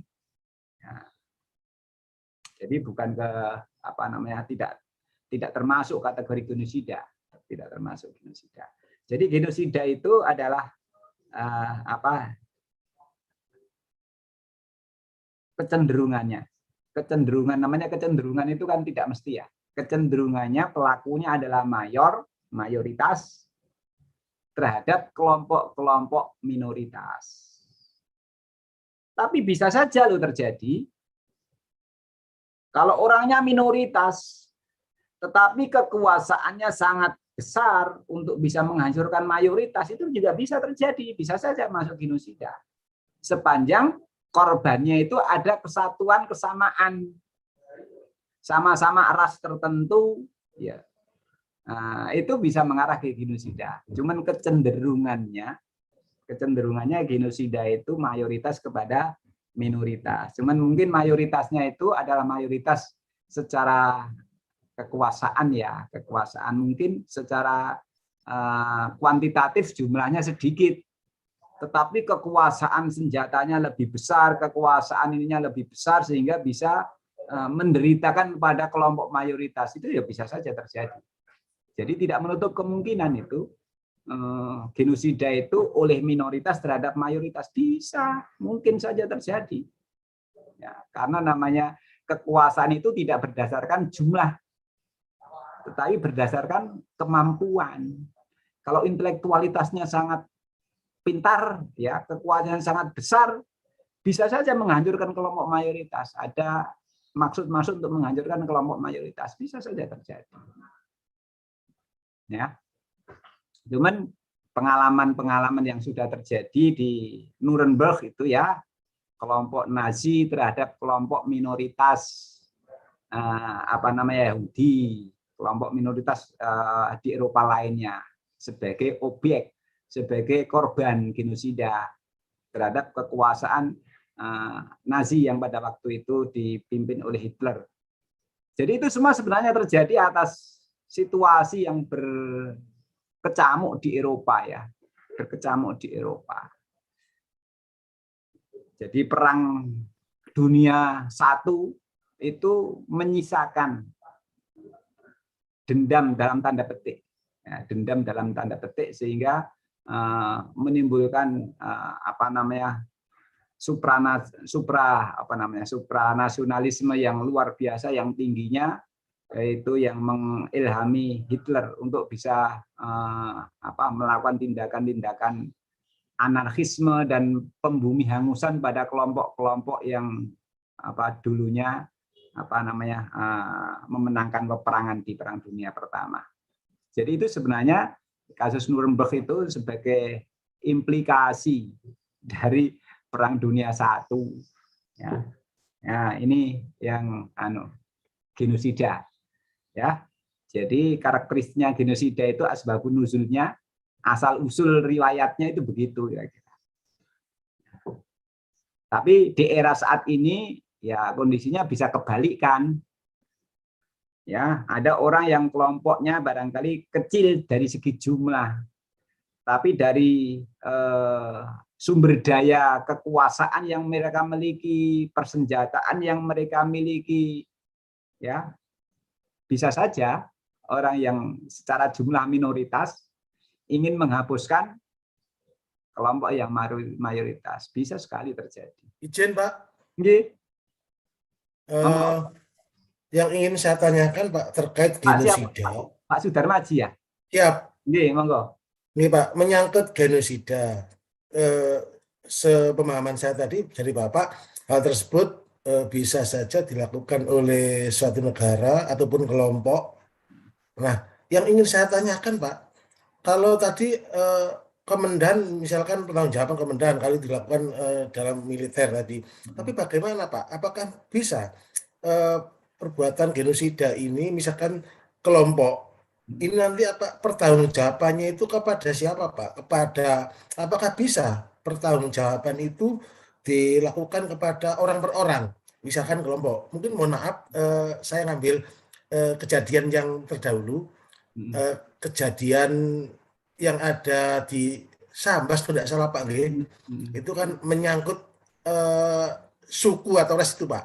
Ya. Nah, apakah itu tidak ada kaitannya dengan genosida, karena dampak daripada kejadian itu kan salah satunya ada tersirat di dalam pemaparan Bapak tadi kriteria Pak. Dan apakah genosida ini juga bisa dipertanggungjawabkan secara perorangan Pak? Kalau itu di luar mungkin militer Pak. Terima kasih. Ya. Jadi saya jawab dari yang terakhir. Apakah bisa dalam perorangan? Justru perorangan. Jadi pertanggungjawaban pidana dalam pelanggaran HAM berat itu adalah pertanggungjawabannya perorangan, individual. Jadi bukan negara. Bukan. Tapi oknum, kira-kira. Bahasanya mungkin oknum ya, oknum. Jadi negara tidak bisa dipertanggungjawabkan. Negara-negara paling nanti tanggung jawabnya memberikan kompensasi begitu saja sebagai bentuk koreksi terhadap kesalahan aparaturnya gitu ya. Tapi negaranya sendiri tidak bisa dihukum dengan pidana, tidak bisa. Ya. Jadi negara itu kan apa katanya aparatur sebenarnya. Negara itu kepentingannya apa? Ya, sebagai sebuah komunitas bersama-sama kita punya komitmen bersama-sama. Nah, cuman komitmen itu kadang-kadang disalahgunakan oleh aparatur, oleh oknum. Nah, oknum ini yang harus bertanggung jawab secara individual, ya. Jadi makanya tanggung jawab komando itu dalam rangka untuk mencari siapa yang paling bertanggung jawab. Ya, pelaku fisiknya harus bertanggung jawab, komandan yang harus mestinya mengendalikan tapi tidak mampu mengendalikan juga harus bertanggung jawab. Nah, kemudian bahwa genosida maupun kejahatan terhadap kemanusiaan itu tidak mesti harus kekuasaan secara politik, termasuk kekuasaan sosial.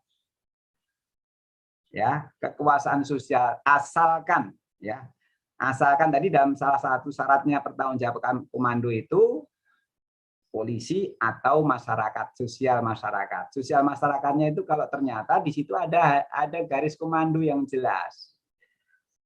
Ya. Jadi dalam organisasi sosial itu kan mereka kan punya organisasi, mesti terorganisir.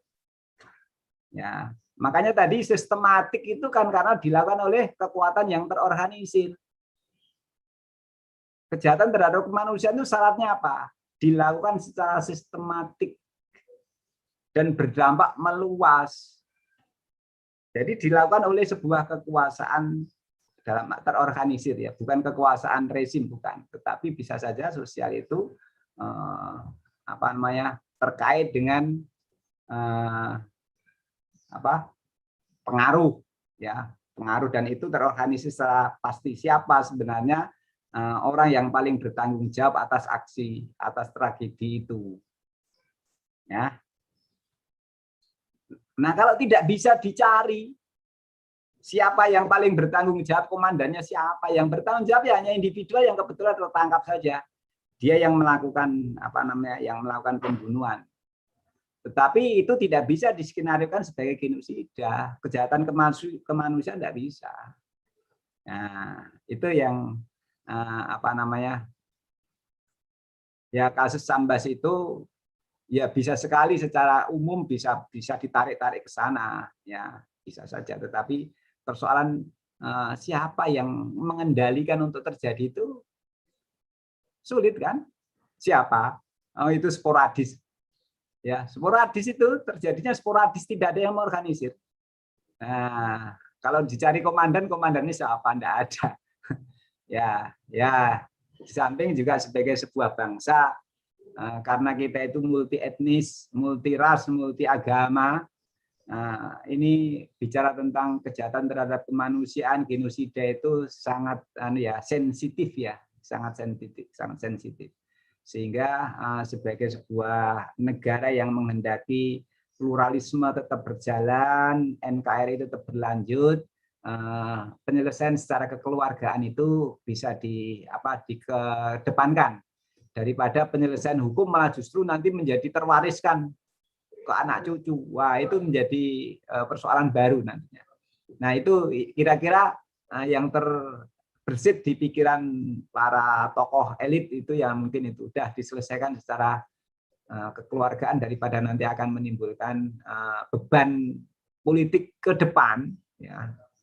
Ke depan saat ini selesai gitu aja, tapi pasti akan menimbulkan luka bagi kelompok tertentu. Nah, itu kebijaksanaan seperti itu perlu dijaga, ya. Karena memang persoalan HAM itu tadi sejak awal saya katakan terminologi yang bisa seksi ya, bisa ditarik sana, bisa ditarik sini. Nah, itu kalau tidak dengan kehati-hatian dan kebijaksanaan bisa menjadi problem baru bagi generasi yang akan datang. Ya. Itu yang terjadi tentang G30S toh. Nah, G30S dengan KKR, Komisi Kebenaran Rekonsiliasi itu saat ini masyarakatnya sudah menyatu, nggak ada masalah, bahkan sudah jadi bisan-bisanan loh. Nah, kalau misalnya secara formal harus dibuat KKR malah justru mengurai kebencian baru, menimbulkan konflik baru. Itu. Jadi kita ini sudah ada akulturasi yang baik kok. Ngapain persoalan yang sudah 30-50 tahun yang lalu harus diungkap-ungkap yang justru mengurai luka lama menjadi luka baru bagi generasi masa depan. Kalau wujudnya adalah kebersamaan, sebenarnya kita ini sudah sangat kondusif ya. Persoalan ini sudah dianggap berakhir. Kalau secara pribadi kalau menurut saya seperti itu ya. Ya, kalau mencari korban ini di biasanya ada korban, pihak sini juga ada korban, nggak ada selesainya. Ya, Ya, karena itu sudah lintas generasi lah ya, lintas generasi ya sudah, anak cucunya lo sudah jadi menantu, ya loh. Sudah terlupakan semua sudah. Kalau saya sih seperti itu ya. Nah, ini sensitifnya aspek kita bicara asasi manusia itu di situ ya. Nah, ini Elis, ini Ada Bu Elis Sofia, silakan Ibu. Boleh di-unmute dulu ya, Bu? Mohon maaf Pak, izin bertanya. Kalau kita membahas soal HAM ini kan sangat meluas ya Pak ya. Ada di situ ada apa namanya permasalahan kelompok, suku, agama, ras dan sebagainya. Maaf, bisa dengar suara saya ya Pak ya? bisa ya, nggih. Terima kasih Bu Elis ya. Semisal ini ada permasalahan permasalahan kelompok ya. Seumpama si A ini menikah dengan si B, tapi mereka itu kebetulan beda ras atau beda kelompok. Lalu mereka ini ada anak. Kemudian mereka itu berpisah, maksud saya bercerai begitu ya. Terus nanti ada semacam perebutan hak asuh anak gitu Pak. Lah, permasalahan perebutan hak asuh anak ini apakah bisa dikategorikan sebagai kejahatan genosida Pak? Karena apa namanya, yang memperebutkan hak asuh anak ini tadi antar kelompok, karena kebetulan si ayah sama si ibu ini kedua orang tuanya ini beda kelompok, beda suku gitu Pak. Terima kasih, mohon penjelasannya Pak. Ya, terima kasih Ibu. Jadi apa namanya, perbedaan kelompok, tidak semua perbedaan pertentangan antar kelompok itu bisa ditarik ke genosida. Ya. Tadi tujuannya itu loh, ada maksud untuk menghancurkan kelompok. Jadi totally ya, untuk menghancurkan kelompok itu dia melakukannya secara berjenjang, mulai dari penganiayaan, pengusiran, bahkan pembunuhan. Itu sebuah rangkaian. Tidak hanya satu peristiwa saja. Kalau hanya satu peristiwa, apalagi peristiwanya dalam lingkup rumah tangga, yang tidak bisa dibawa ke genosida. Genosida itu adalah rangkaian kegiatannya itu terindikasi semua, ada bukti-bukti semua. Bahwa pelaku bukan hanya menganiaya, bukan hanya mengusir, bukan hanya menculik, tapi di situ juga ada tindak pembunuhan dan seterusnya. Dan itu objeknya sama semua. Nah, kalau objeknya hanya satu kan enggak. Ini tadi kan objeknya hanya satu. Nah, hanya karena rebutan apa namanya, rebutan anak. Ya, jadi ini yang paling penting untuk digarisbawahi ya. Jadi pemahaman tentang pengertian kualifikasi genosida dan kejahatan terhadap kemanusiaan itu untuk bisa menentukan apakah bisa dibawa ke pengadilan HAM atau tidak. Ya, terima kasih Bu Elis. Monggo Mas MC. Mas Robi, silakan Mas. Ada Mas Robi lagi nih Pak Bes. Nggih. Ya Pak Bas, izin bertanya Pak.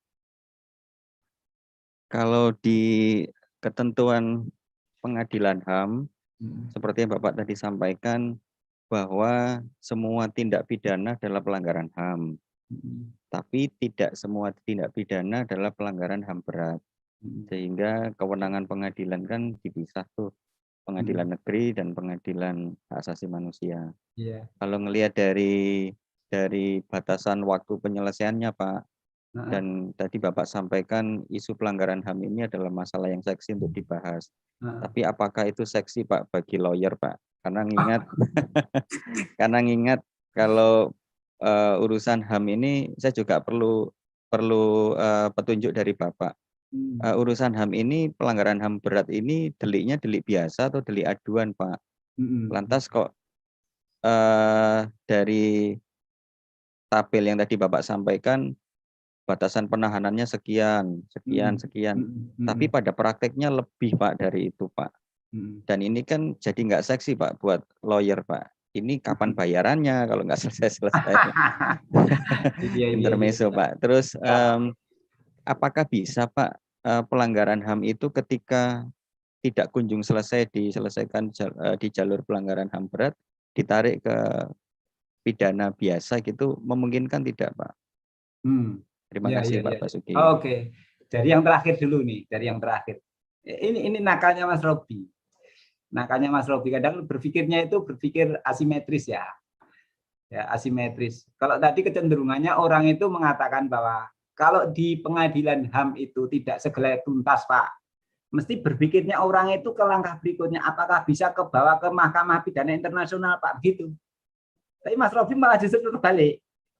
Apakah bisa dibawa ke pengadilan negeri, pengadilan umum? Nah, ini yang saya katakan, Mas Robi itu kadang-kadang pikirannya nakalnya begitu. Nakalnya itu out of the box. Ya, kerangka umumnya orang mengatakan kalau ada dugaan pelanggaran HAM berat, kemudian sudah dilaporkan oleh Komnas, sudah disampaikan ke Jaksa Agung, tapi masih dipingpong, nggak selesai-selesai. Ya, akhirnya pelapor ya, atau pelapor ini bisa membawa, bisa menarik dugaan pelanggaran HAM berat itu ke ICC. Ya. Jadi di ICC itu prinsipnya sepanjang ada indikasi bahwa dugaan pelanggaran HAM berat itu tidak secara serius diproses hukum, ya, terindikasi ada peradilan yang berpura-pura, swam proceeding, maka itu bisa diajukan ke Mahkamah Pidana Internasional. Ya, itu langkah prosesnya begitu. Ya kalau mau dibalik ya boleh-boleh saja. Tetapi case by case, kasus per kasus, tidak bisa disebagian sebagai satu kesatuan. Kalau satu kesatuan pasti pengadilan umumnya nanti menolak, ini bukan kewenangan saya, ini pengadilan HAM sana kan gitu. Coba kalau diangkat satu, diperide saja satu perkara ini, kasusnya ini aja. Jadi bukan sebagai rangkaian kegiatan, tetapi di spot per spot gitu ya, kejadian per kejadian. Nah itu bisa ke pengadilan negeri. Itu yang pertama, Mas ya. Iya, maksudnya itu Pak, supaya kan kalau satu kesatuan pelanggaran HAM ini kan butuh waktu proses dan pembuktian, Pak. Oke, ya. Itu, Pak. Jadi bisa, ya bisa. Prinsip dasarnya bisa ya, semuanya tergantung teknis di pembuktian ya, di alat bukti.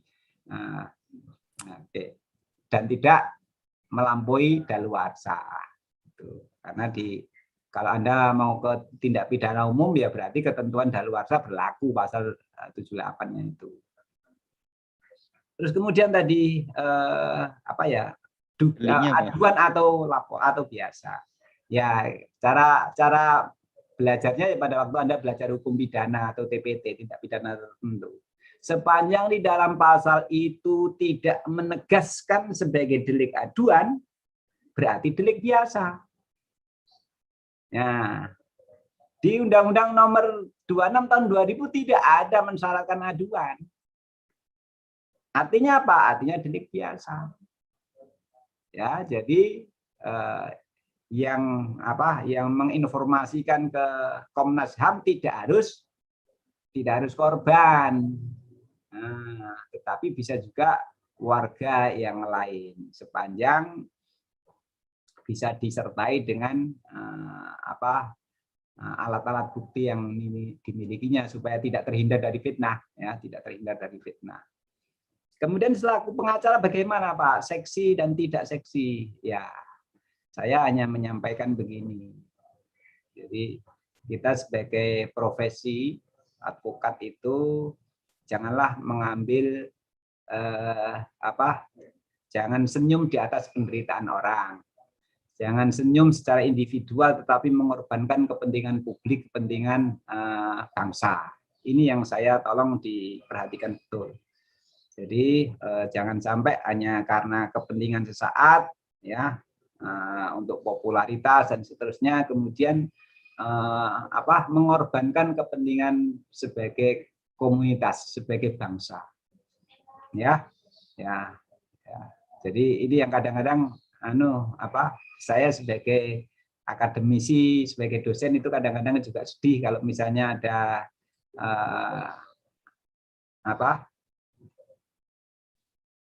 profesi yang terlalu berlebihan semata-mata tujuannya untuk popularitas, itu kadang-kadang juga sedih ya. Jadi mari kita jaga marwah ya, marwah profesi ini tetap bisa dihargai ya, tetap bisa berjalan, tetapi tanpa mengorbankan kepentingan yang lebih besar, yaitu bangsa ya. Itu yang bisa saya sampaikan, itu saja Mas Robi. Terima kasih Pak Bas. Terima kasih. Baik, mungkin ada rekan-rekan yang lain, silakan yang masih ingin bertanya. Mas Diki Ahmad, silakan Mas. Iya, terima kasih waktunya. Pak, ada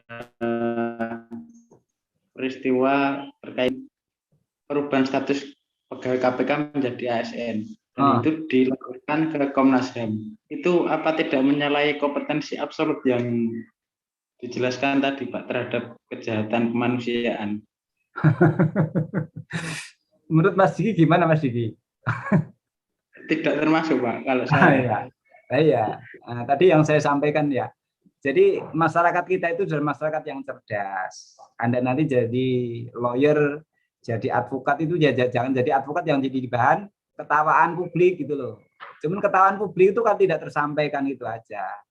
Ini pengacara yang ngerti apa enggak gitu. Ya. Nah, jadi saya tidak bisa komentar yang banyak ya, karena ya kita betul menjalankan profesi, tetapi sepanjang yang mempunyai argumentasi, logika sesuai dengan ketentuan yang ada. Karena kalau tidak, itu justru jadi bahan ketawaan. Wah, ini alumni mana ini gitu ya. Ya, itu yang bisa saya sampaikan, Mas. Sama dengan ini, kasus ini loh yang muncul di saya tidak tahu siapa, saya tidak ingin mencari-cari ya. Apakah itu dari sarannya dari lawyer atau gimana ya? Kok sampai nikah 2 kali itu gimana gitu? Ya boleh-boleh saja sih, tapi masukkan advis sampai ijab 2 kali dengan mempelai yang sama. Kalau dia itu betul dari saran advokat, mestinya advokat ngapain tidak mengajukan isbat nikah saja? Yang biasa kan seperti itu, supaya mendapatkan pencatatan ya. Mengajukan isbat nikah kan selesai, ngapain harus dengan ijab diulangi lagi? Ya boleh-boleh saja, seragam tiap hari mau ijab, mau melakukan hubungan ijab dulu ya boleh-boleh saja, tidak dilarang. Ya, supaya memperkukuh ikatan perkawinannya, setiap mau melakukan hubungan ijab qabul sih gitu. Tapi yang ijabkan diri mereka berdua saja. Aneh toh? Ya secara syar'i ya boleh-boleh saja, tidak bertentangan. Mau sekali 24 kali ijab ya boleh-boleh saja. Ya, cuman aneh saja, Ya ini saran saya sebagai akademisi yang mengajar gitu, ya jadi advokat orientasi untuk honor ya, untuk popularitas itu penting, tetapi jangan sampai keluar dari koridor ketentuan yang berlaku, pemahaman yang berlaku dengan landasan teori argumentasi yang tepat. Makanya saya tadi sejak awal sarankan, jadi advokat itu harus lebih banyak membaca dan belajar dibandingkan dari dosen. Nah, kalau dosen itu yang diajarkan kan mahasiswa yang ibaratnya botol kosong toh, ya botol kosong. Ya, meskipun Mas Robi dulu enggak botol kosong, kalau saya menyampaikan materi itu selalu ditanggapi. Ya. Nah, kalau jadi advokat kan yang dihadapi itu Anda dengan profesi yang lain, dengan penyidik, dengan penuntut, dengan hakim. Semua apa yang disampaikan Semua pikirannya harus punya argumentasi yang kuat. Kalau teorinya tidak kuat, nah ini jadi problem. Akhirnya karir advokatnya tidak moncer ya, tidak moncer ya. Ya. Jadi saran saya itu ya, untuk selalu belajar dan belajar. Ya, gitu Mas Diki. Mungkin ada yang lain? Rekan-rekan, kita masih ada waktu sekitar 5 menit lagi.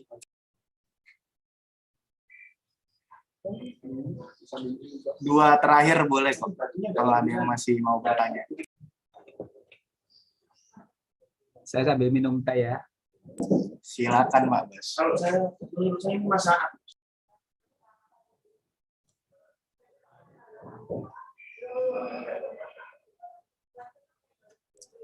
Mas Ervin mungkin. Belum, Pak. Pak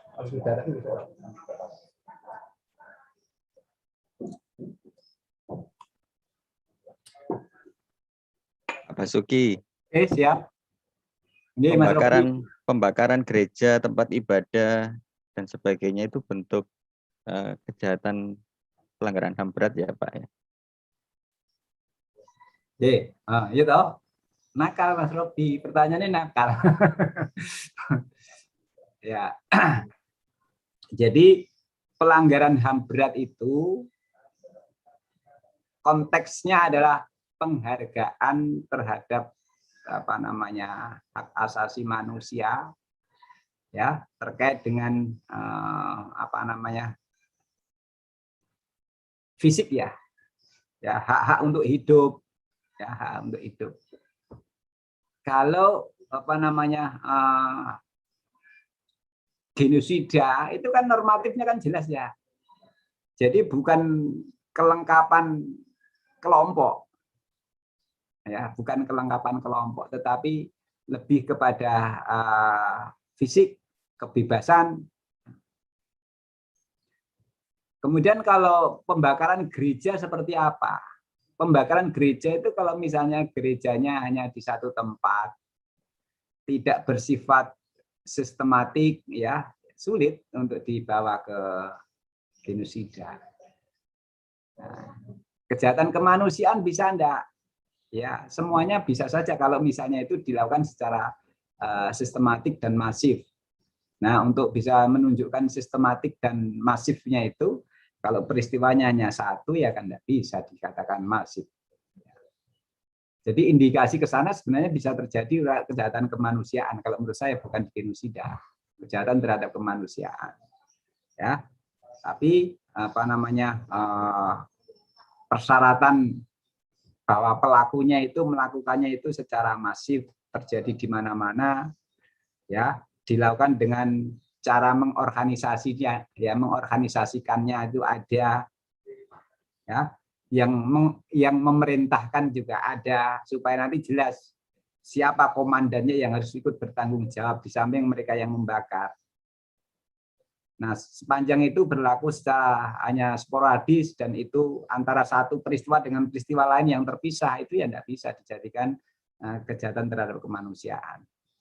Jadi itu di mana-mana terjadi dan semuanya itu ada rangkaian hubungan yang demikian dekatnya sehingga harus bisa dipandang sebagai satu kesatuan. Ya. Itu Mas Robi.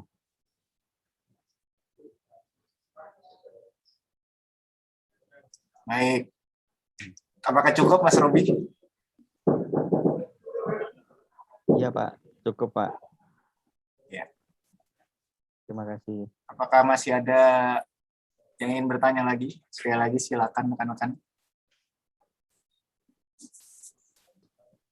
Baik, jika tidak ada, karena sudah pukul 11. Saya sedikit tutup Mas. Pak Bas, ya silakan Pak. Mungkin ada closing statement dari Pak Bas. Ya, terima kasih Mas MC, Mas Fikar. Ini teman saya olahraga di lapangan ini. Siap. Jadi kalau di lapangan saya dendam terus sama Mas Fikar ini untuk memukul burunya mentok ya. Ya, jadi mudah-mudahan apa yang saya sampaikan ini bisa bermanfaat untuk menginspirasi dan memotivasi untuk belajar dan belajar. Ya, jadi apa yang saya berikan itu amat sangat sedikit ya. Ya, dari untuk lebih memahami tentang pelanggaran HAM berat, ya saya berharap Anda selalu belajar dan belajar. Mudah-mudahan dengan Anda ikut PKPA mengantarkan Anda nanti untuk jadi advokat yang betul-betul profesional, ya sesuai dengan marwah yang diharapkan oleh profesi Anda. Demikian, terima kasih atas perhatian dan atensinya. Kurang dan lebihnya mohon maaf. Assalamualaikum warahmatullahi wabarakatuh. Waalaikumsalam warahmatullahi Terima kasih Pak wabarakatuh. Terima kasih. Oh, Mas MC. Terima kasih kepada yang terhormat Bapak Ahmad Basuki SHMH yang telah membawakan materi hukum acara pengadilan HAM. Semoga bisa bermanfaat untuk kita semua sebagai peserta PKPA. Sekali lagi terima kasih Bapak Ahmad Basuki, advokat Pradi dan dosen Fakultas Hukum Universitas Wijaya Kusuma. Rekan-rekan, selanjutnya akan ada sesi berikutnya, materi tentang kode etik profesi advokat, nanti akan dipandu oleh rekan kami Mas Indra. Saya undur diri dan terima kasih. Selamat siang.